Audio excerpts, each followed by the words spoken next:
Getting to know you, getting to know all about you, getting to like you, getting to hope you like me, getting to know you, putting it my way but nicely. You are precisely my cup of tea. See, Jehovah's sheep like it straightforward. Others don't. They want their ears tickled. Can you believe what he said? Well, there's no chains on anybody in our kingdom halls and assembly halls. We're not chaining anybody. If they want their ears tickled, there's churches galore out there that will tickle your ear all Sunday, if you pay them. Because they will be looking for some money. We don't ever want to get like that. We want it straight. Jehovah, give it to us straight. So we're going to make some contrast here between Satan's promises and the unhappy reality, and just some sobering things for you to consider here. We're going to list 5 of them that are false refuges, and if you see where you've been heading this direction, well, get straight and ask Jehovah to help you. We're going to warn you about the unhappy reality, no matter what he promises. The first one is independent thinking, and that is very prominent today. It's growing. This every man for himself philosophy, and that's what's going to bring happiness. And you even hear sometimes in the congregation, nobody tells me what to do. I don't want an elder telling me what to do. Well, if it's based on Scripture, what part of God don't they get? What do you mean you don't want anybody telling you what to do? When you know the truth, you better want somebody like God telling you what to do. Or you're headed, and you're in that false refuge. And if they're so smart, why are their families a miserable failure? Independent thinking with adultery, what's that do for a marriage? See, whereas Jehovah says, no, that's selfish. You don't even think about it. But independent thinking is dangerous. Now, we're not saying you don't think. Jehovah's people are the thinkingest people on the planet. We get accused of saying, those men there in New York, you can't think for yourself. Well, that's ridiculous. You are the most thinking people on the planet. What you have to be careful of is don't let it become independent thinking.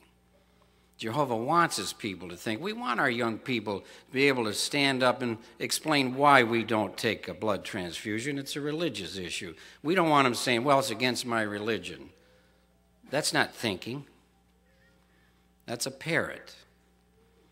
We want them to think. So that's absurd. That's a false claim against the most thinking people on the planet.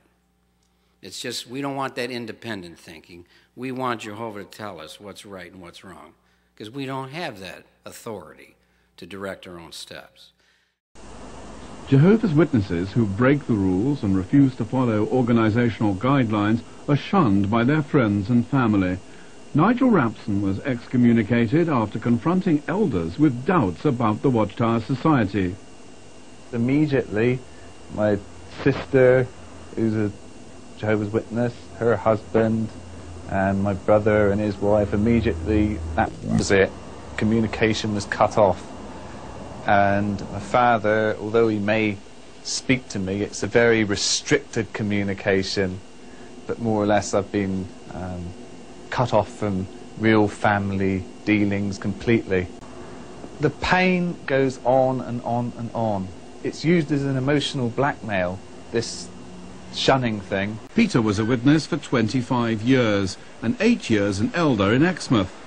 He says Jehovah's Witnesses can be excommunicated for even reading anything critical of the Watchtower Society. Independent thinking is of the devil. They achieve their uniformity by use of the Watchtower magazine. by instilling in every Jehovah's Witness the belief that Jehovah's Witnesses are the only organisation in the world that have the truth. Our responses were pre-programmed. The argument is that all the information that Jehovah's Witnesses need to know on every subject is contained within the files of the Watchtower Society. And the reason, of course, is that once doubts start, then the crack opens and you might just leave. Or worse, talk to other Jehovah's Witnesses and give them doubts as well, which is why they control that supply of information so carefully. She called to me and I ignored her, I shunned her, and I did do for a long, long time. This led to psychological pressure on her part, and she felt the only way to have her family back was to make her way back to the congregation of Jehovah's Witnesses. And this is what she did. It wasn't done through her own decision-making, it was done through psychological pressure to get her family back. Take these chains from my heart and set me free. You've grown cold and no longer care for me. All my faith in you is gone, but the heartaches linger on. Take these chains from my heart and set me free. Take these tears from my eyes and let me see just a spark of the love that used to be.